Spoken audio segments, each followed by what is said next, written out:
Mwenge wa Uhuru 2025 utakimbizwa mkoani Dodoma kwa umbali wa kilomita 1350. Katika mbio zake utapitia miradi 56. Kati ya hiyo miradi 16 itawekwa mawe ya msingi, miradi 2 itafunguliwa, miradi 24 itazinduliwa na miradi 14 itatembelewa.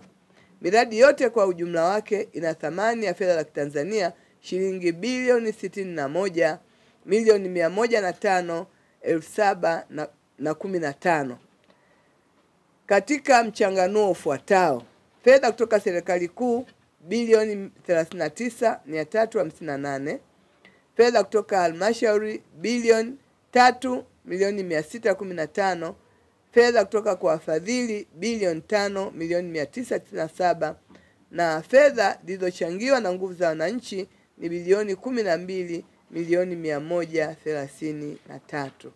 Ndugu waandishi wa habari, nitumie fursa hii kualika wananchi wote wa mkoa wa Dodoma kujitokeza kwa wingi katika mapokezi ya Mwenge wa Uhuru katika maeneo yote ambayo mwenge utapita.